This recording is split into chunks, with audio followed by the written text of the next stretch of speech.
This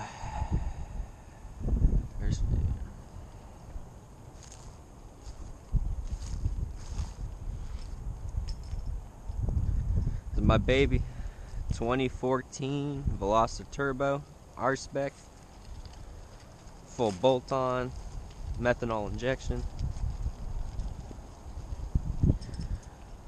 Alright, y'all, give her a cold start.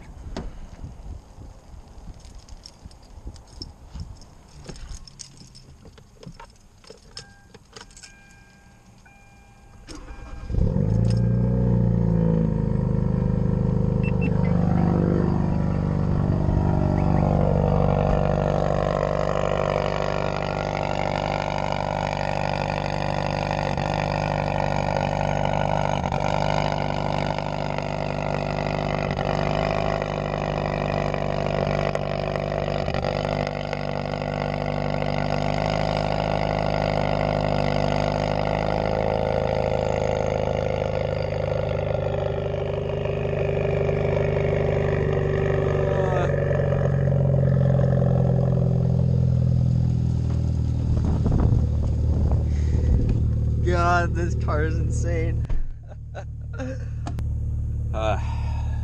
Not sure if y'all heard me or not. Outside it was windy, but it is a 2014 Hyundai Veloster Turbo R-Spec. Big shout out to Tork Motorsports. So this is my first video to the Devil VT channel. So what I have for y'all today is my pride and joy, the Devil VT. It's a 2014 Hyundai Veloster Turbo R-Spec. It is full bolt-on with the AEM version 2 methanol injection system with the 250cc nozzle. It is in fact shooting full 100% methanol through the intercooler core provided by Tork Motorsports. Big shout out to them. They are one of the biggest companies in the KDM community that have helped not only my car grow into something that I never honestly thought would be possible. Not possible, but I just really never thought I'd get to the level that I am as far as modifications go. And there's a lot better stuff coming in the future, I promise you that. So I thought, you know, there's not a lot of people out there on YouTube doing reviews on Velosters, but not just Velosters, heavily modified Velosters. I don't think I've seen one YouTuber, you know, actually no, I haven't seen any detailed reviews from the owner of a Veloster or a Elantra. They're same thing. 1.6 liter turbo engine, any of the Gammas that's actually done a full-on review. You know, what do you get for gas mileage, what tune you have, you know, all that stuff. So, you know, I kind of want to take y'all on a drive, you know, explain what I've got, and let's go, you know, go for an adventure. So this is my car. It is 3-inch straight piped, catless. So I'm trying to be as quiet as I can be going through my neighborhood. Kind of hard, you know, not gonna lie. It's not extremely drony. I mean, if you put it, you can put it in 6th gear, cruise, and you know, barely hear a thing. I mean, if you drop it down and you're at 3,000, yeah, it's gonna kind of drone a little bit. But it's nothing too crazy. So let's talk about reliability.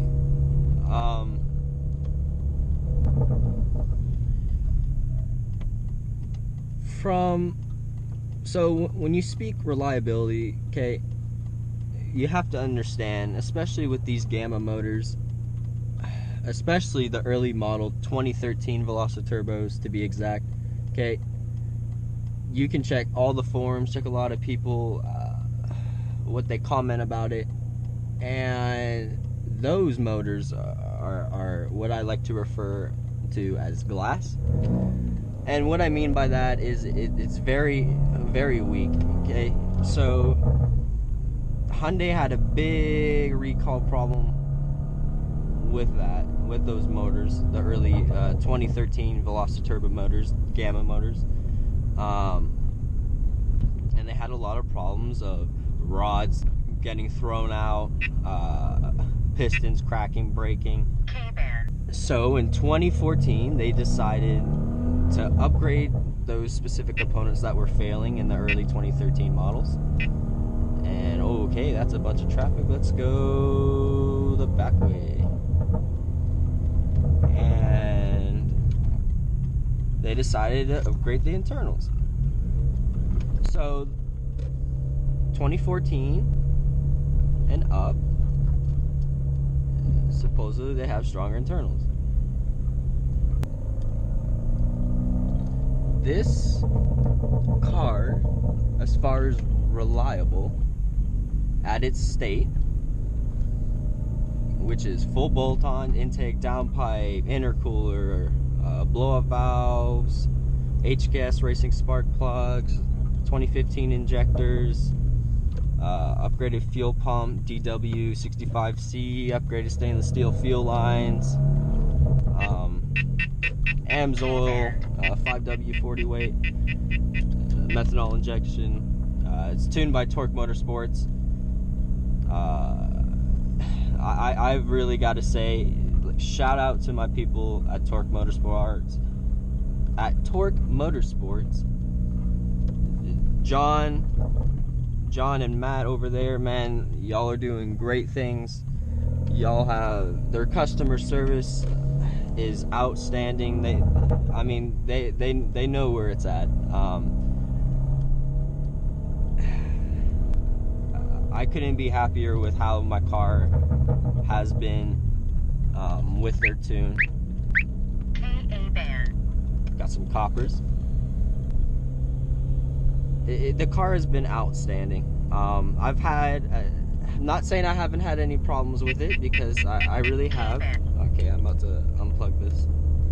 So, as I was saying, Tork Motorsports, they're doing great things.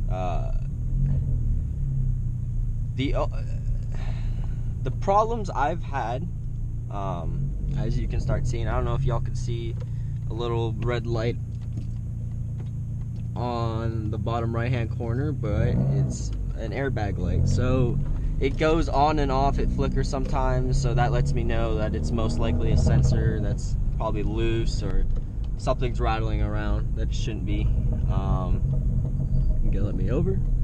Probably not. And that's a simple fix, whatever. Another popular thing is my driver's side window. Okay, Jesus, this guy. Okay.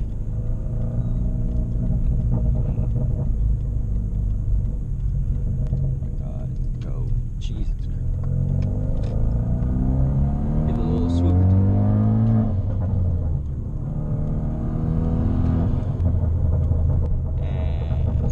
And little pops and crackles.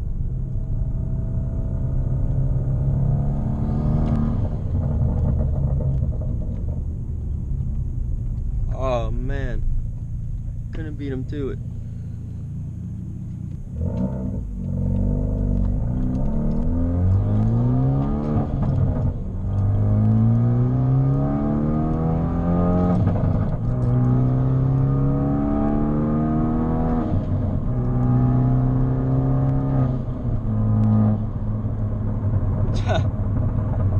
Oh my God, that was about quarter to half a throttle. I mean, this car just moves. I mean, night and day. I've had friends drive this car when I first got it a year ago. to drive it now, and even then, it's outstanding. The fact that a cheap Veloster turbo can beat, and I mean actually physically beat. I have clips on Instagram and other stuff. I'll tag all my information down below. I'll also tag Tork Motorsports website information, so y'all can go buy all their stuff. Highly recommend their tune if y'all are looking for a tune. But like I was saying, I've had friends drive my car when it was stock to now, and it's night and day difference. The fact that a cheap Veloster turbo can keep up with Scat Packs, 5.0s, Camaro SS's, new ones, like brand new 6 gens, is ridiculous. And I've even beaten some. So, I mean, I never thought that would happen with this small 1.6 liter be able to keep up with these big V8s at a fraction of the price. I mean, it's mind-boggling.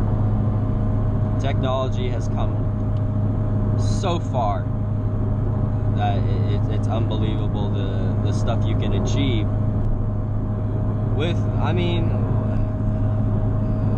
for relatively cheaply. I mean, alright, this guy's riding my buttons. Maybe I give him the old whoopity-doop-da.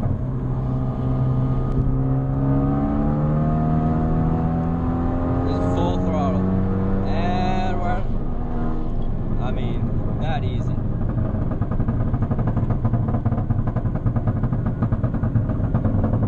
I mean, it's honestly, it's a ridiculous car. It just climbs so fast. I mean, I left those guys in the dust. But the main topic I want to talk about in this video is just how the car has been handling this power. Okay, so it still pulls like a freaking beast. I mean, it pulls all the way to, I have my red line revved out to 7,300 RPMs, I believe, and I mean, it's pulling all the way to 7,300. It's ridiculous. I also have Tork Motorsports upgraded electronic boost control solenoid. I noticed a big change with that, and what that does is, to me, it creates a smoother boost curve. It also makes it pull a lot stronger in the end, and it's able to hold that boost for a longer period of time and throughout the whole time that you're in boost, if that makes sense. With the factory Veloster turbo, stock, even with a tune, I've noticed that the boost tends to be very wonky. And by wonky, I mean it fluctuates. So when you first engage on the boost, it'll crank up to that peak horsepower that you get, and then as soon as it hits that peak horsepower, it'll drop and it'll dip down. So say you're tuned and you're at 22 for peak, you hit that 22, and as soon as you hit that 22, it drops down to 20 or 19, and you hold that. With this, I'm able to hold my whole 24 pounds, and you heard that right, 24 pounds of boost, able to hold that all the way out. And that's, you know, that's I mean, you have a 2,700 pound car, you have approximately 300 horsepower, and I mean, you're going. I mean, that power to weight ratio is intense. I mean, it really is. You look at that number and you say, well, wow, my Mustang GT has 400 something horsepower. Okay, that's true. You may have more horsepower, you may have more torque, but you're a lot heavier than I am, and that's what you have to take into account. Sure, my number's lower, but I also weigh a fraction of what you weigh, and I'm not too far off of what your power is. So, I mean, it's basic physics. I mean, less mass, you're easier to move, less friction. So, but overall, I mean, I've had this car for just over a year. It's been very, very great. Gas mileage is, you know, for a 4-cylinder, it could be better, but also it depends on how you drive.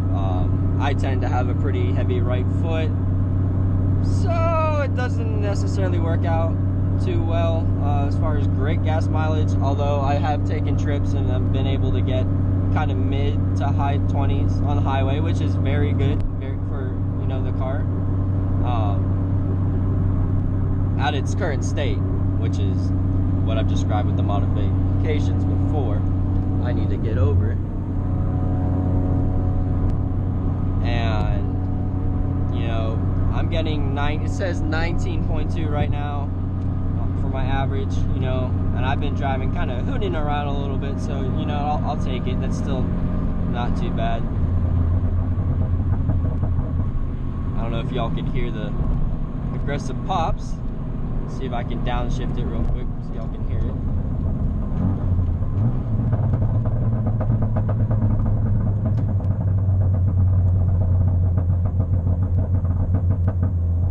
Yeah, I'm pretty sure y'all can hear it. So, little bit about this car. Honestly, I wasn't even the fact that I even bought this car was out of luck. I mean, honestly, if it wasn't for my dad, shout out to my pops, I wouldn't have had this car. I was at the time looking for a typical Mustang. Oh yeah, Mustang, Mustang, everybody's Mustang, Mustang, bro. And then I was looking at Genesis coupes, and then my dad was like, you know what, you should get looking at the car now, you should get an economical small car. And I was like, I don't know, you know, I want to have a sports car, I want to blah, yeah, you know, I want to be fast. And so dude was looking at me, and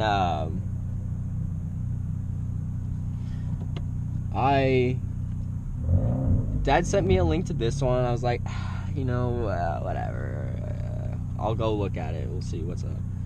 Took my friend, went to go look at the car, saw it in person. I mean, I fell in love with it. I mean, the way it looked, it was so unique. I really haven't seen a lot of Velosters, in my opinion. Not as many as like you see Mustangs or like Focuses or stuff like that. So it was kind of unique. I drove it, let my friend drive it, and we looked at each other, and I was like, dude, I have to buy this car. Waited a week, I went to go see other Velosters.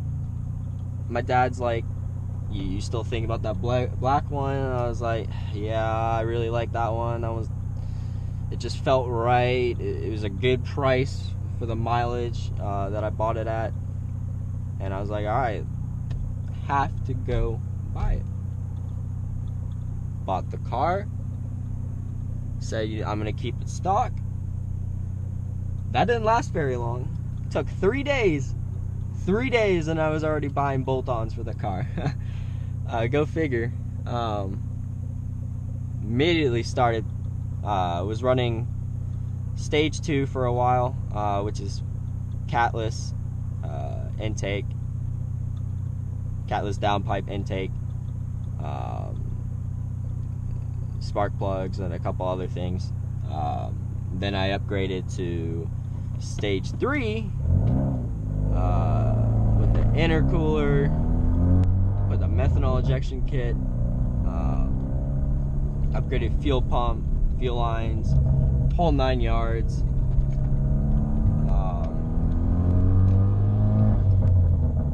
Decided to do that, and And I've been running this exact setup for 6-7 months now. Still holding up super strong. Still pulls. I mean, barely touching the gas. It's building boost. It's really an amazing car.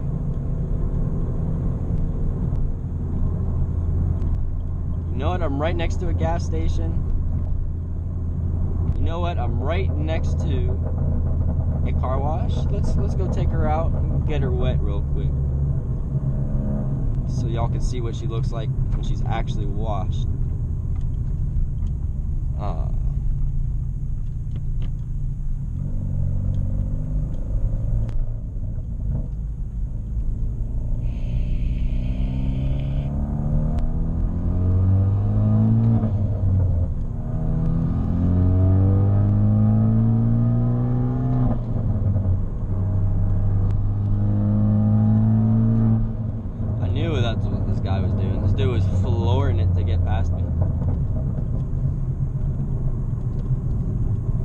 No blinkers either.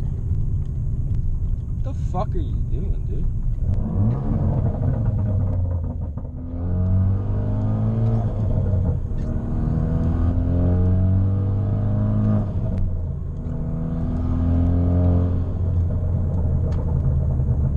The turbo noises that this thing makes is awesome, to say the least.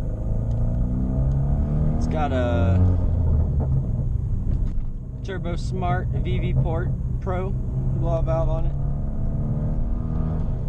I like it a lot better. I think it sounds a lot cleaner than the HKS one. I don't like the whole raspiness, if that makes sense. That high pitch, just kind of screech. I think it sounds like a freaking pterodactyl.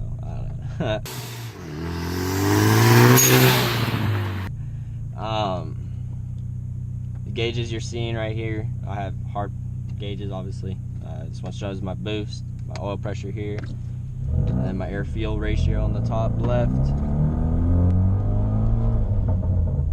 I picked these because I think these are the most vital and most important in a turbo car. I wanted to be able to tangibly see it. I know you could also go the route with getting the Tork Pro app and OBD2 port, but I just wanted something I could physically touch, see, have right available to me without having to carry and worry about a big screen.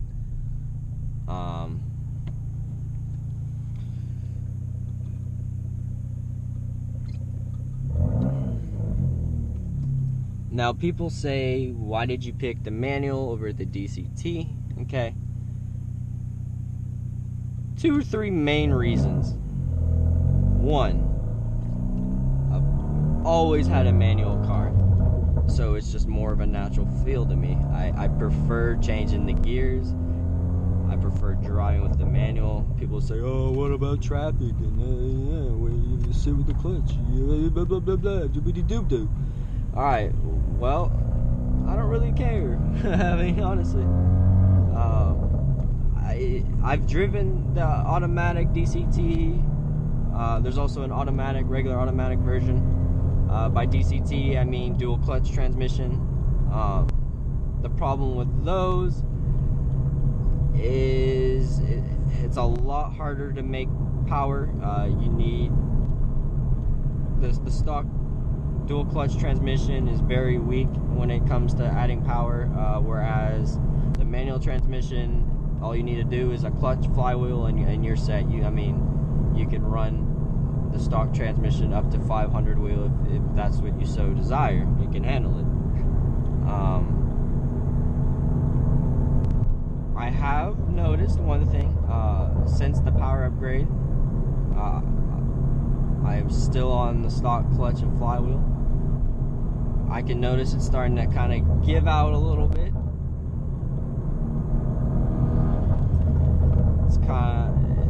It's not where it used to be. That's all going to be fixed whenever I get my new clutch and flywheel put in very soon.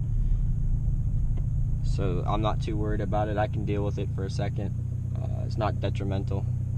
It still grabs, still engages, just a little bit softer than it used to be.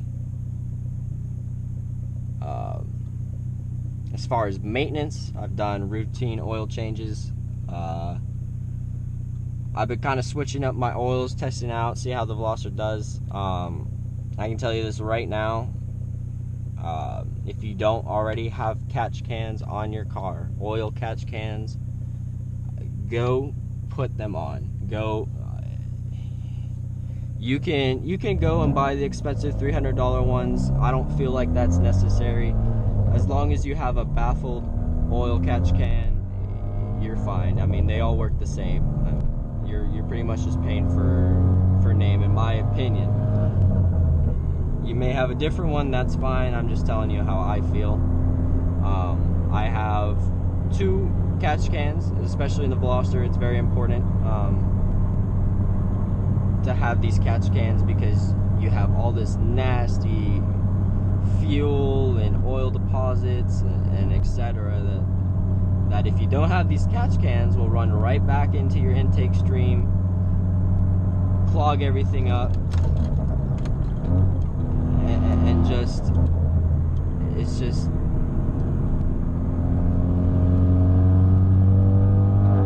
something you don't want. And I find I have to change mine at my current setup, especially if you're tuned. You definitely, I've had people come to me and say, do I really need a catch can? And I know how they drive, and they don't have catch cans, and I'm telling them, man, you need to put those on as soon as possible, especially if you're tuned, because when you're tuned, your engine's performing at a much greater level than stock. So if your stock engine is creating all these deposits, think about what something's going to do with 50, 60, 70, 80, like plus horsepower. I mean, it's going to be creating more sludge and crap and buildup, and you don't want that running through. If you want a healthy, well-performing engine, you definitely need to run the catch cans. It makes everything smoother. I have one on my PCV valve running through, and I have one on my intake breather, so I no longer have that stock hose that connects to the side of the intake, and no longer have that. I have it set up to the breather so it breathes to the atmosphere. Kind of stinks a little bit, not gonna lie, but you know, race car life. That's, you know, I want my engine to be safe and I want it to be smooth. I also find that people say, how well does methanol water injection work on a Veloster? Well, I can tell you, it works pretty damn well. And what I like it for, because it's essentially racing fuel. I run 93 plus that. It's essentially raises the octane level, and that's what it's meant to do. To run cooler inlet temperatures, so that you can run more boost, and more boost is more power. The good thing about it is it's only boost activated. So if you're not romping on your car every 2 seconds, then you can essentially use a whole gallon tank, and that can last you for a long time. I mean, I haven't filled my tank up in a month and a half now, and it's still half a tank. That shows you how well that you can. I mean, if you're a daily driver and you're running methanol, which I currently am, I have my tune set to methanol always on, but it doesn't activate unless you have boost. So, I mean, I have mine targeted set with the AEM version 2 kit to start bursting at 9 psi and full spray at about 17.5. I never see 9 psi ever unless I'm at half or more throttle. I mean, if you're just regular driving, this tank is going to last you a while. I can promise you that. So if you're worried about having to, I'm going to run out, or you know what? I got an LED right here. Don't know if y'all can see it. It's hooked up to the gauge. It blinks. It lets you know it has a low fluid sensor. So, hey, if you're low, it'll start blinking. It'll let you know, like, hey, relax. Don't get on it.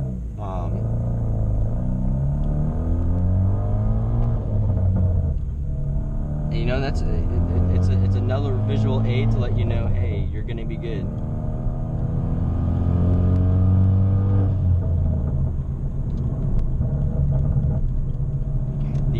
bad thing about methanol is if you're tuned for methanol and something happens, like a pump failure or hose disconnects or whatever, you could very well have catastrophic failure. So what I do tell people is if they want to run water method injection but don't want to have to be tuned, because you have to be tuned to run full methanol because it's going to change your air fuel ratio, because it's changing your octane. You can run just plain water, plain 100% distilled water. That's what I ran in the beginning. It's still going to give you that cleaning agent that a methanol system will do. It'll still essentially steam clean, but it won't affect your air fuel, so you can run it. I mean, if you want to just do that, it may run a couple more horsepower better because it'll be a little bit cooler, but it's not going to damage, it's not going to hurt anything. It's not going to flood your engine, it's not going to seize your motor. You'll be fine as long as you use the smallest nozzle, the 250cc nozzle that comes in the AEM kit, or whatever kit you get. As long as it's around 250 cc's, that's kind of the ballpark you want to go for. Anything above that's a little bit overkill.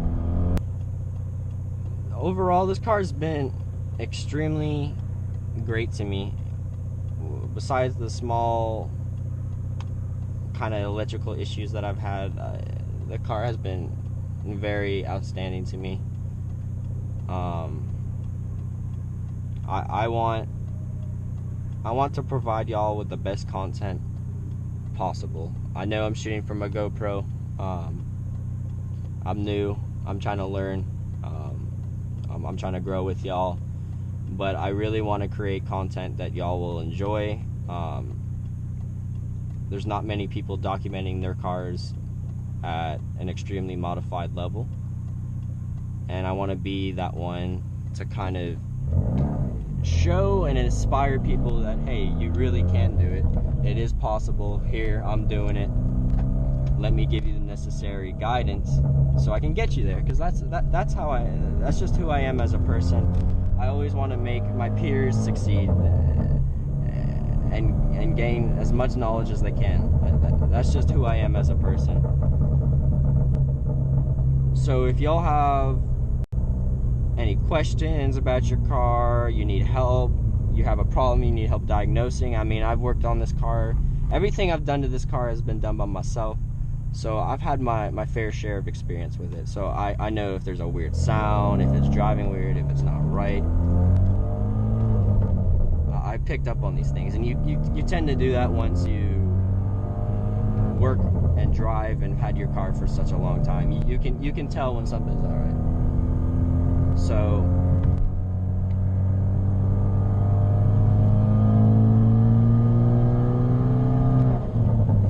if y'all have any future video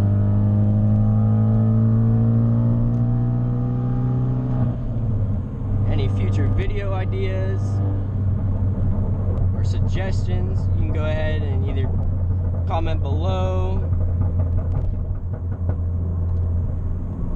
tell me what you want, I'll try to see if I can make it happen. I really want to create vlogs, install videos, Q&As, stuff that this KDM community just really needs. So I appreciate y'all watching my first video. Sorry if the quality isn't amazing, but I appreciate y'all taking the time out of your day to help support me and my channel. If y'all can go ahead and give it a like and hit that subscribe button, I'd really appreciate it. I'll catch y'all in the next video. The sky's the limit. Keep climbing.